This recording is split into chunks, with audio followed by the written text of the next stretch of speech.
name is Kupuli.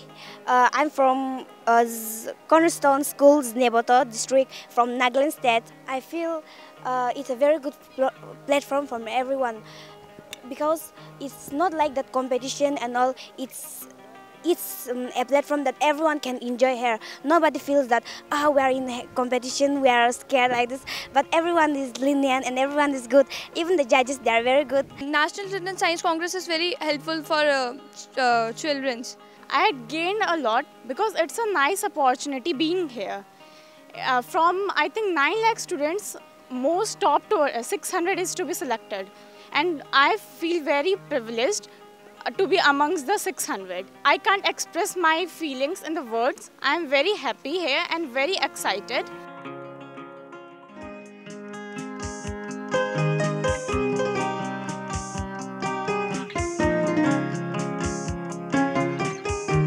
The second day of the National Children's Science Congress.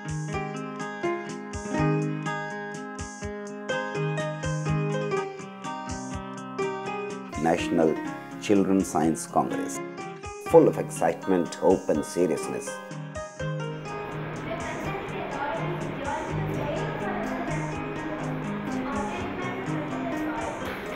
It was a day of presentation for most budding scientists. Young scientists started arriving early in the morning at the venue where technical sessions were to be held.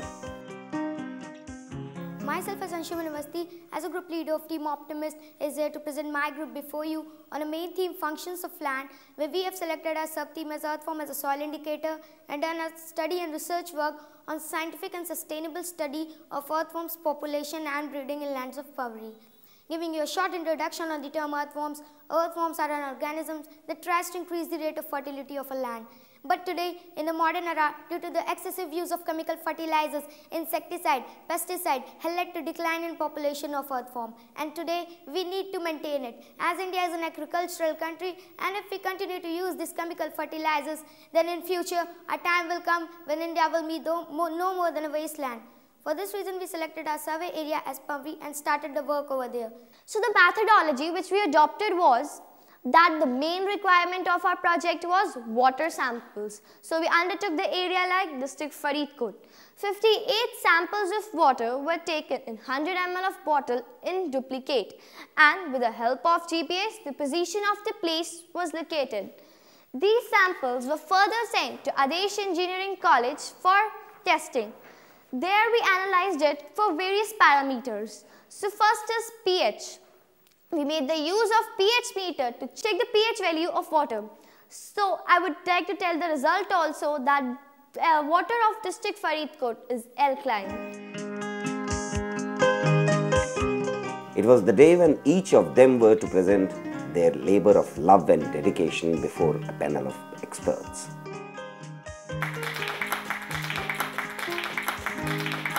Fruits of 7 or 8 months of intense toil was to be judged today. The excitement was not limited to self. They were eager to listen to their friends and participants from other estates. The young scientists had focused their research on the problem of land use in their own area. The area of investigation was their own environment.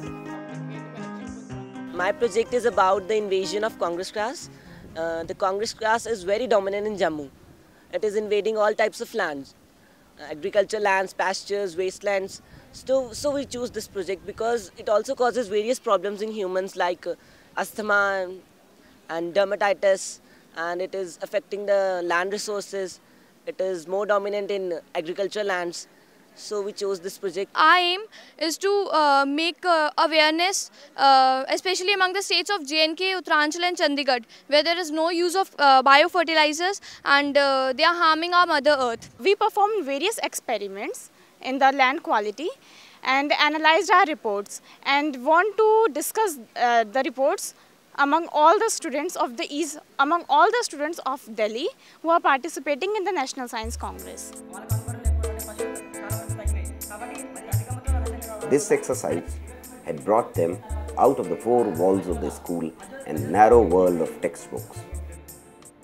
The creative energy so unleashed in the process had resulted in more than 150 research project reports, which were presented in 10 different technical sessions.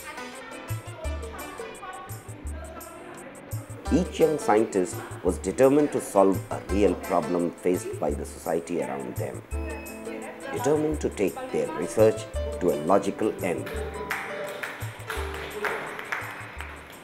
Now, coming across the efforts made after a selection from the district level, we held a meeting with a guide teacher where we decided to make a single phytofilter. We made it and did its testing for zinc, copper and lead ions. And our conclusions drawn were that our phytofilter successfully removes all these 3 metal ions. In this filter, the layer of all the 3 phytofilters that we made earlier are arranged. In addition, there is a layer of the eucalyptus bark that basically removes chromium. After making this phytofilter, we started with our industrial visits. We visited 5 industries.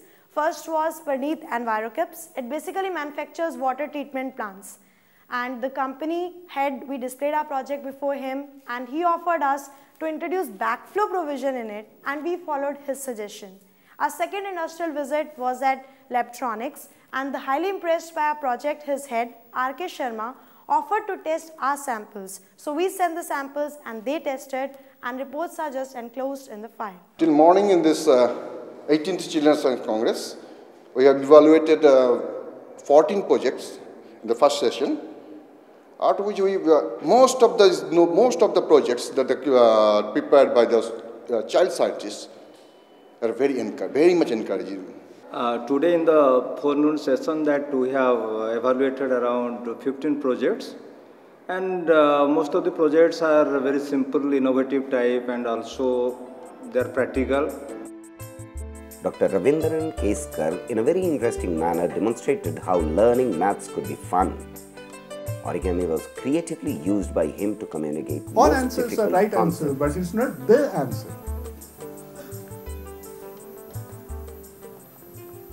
Okay, I'll cut short. Fold perpendicular bisector of the altitude of the isosceles triangle formed on each side of regular pentagon. मैं दोहराता हूं मैंने क्या कहा.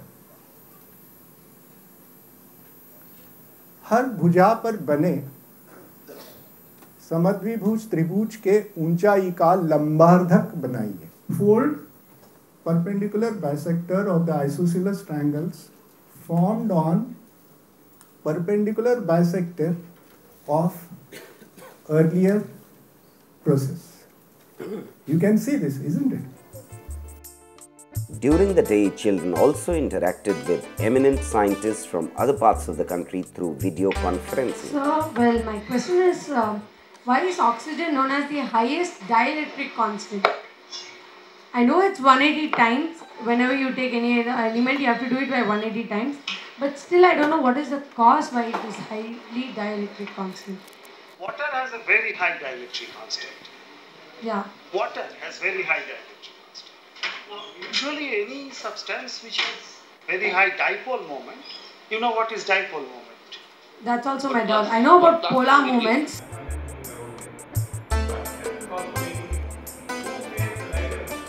The day ended with Meet the Scientist session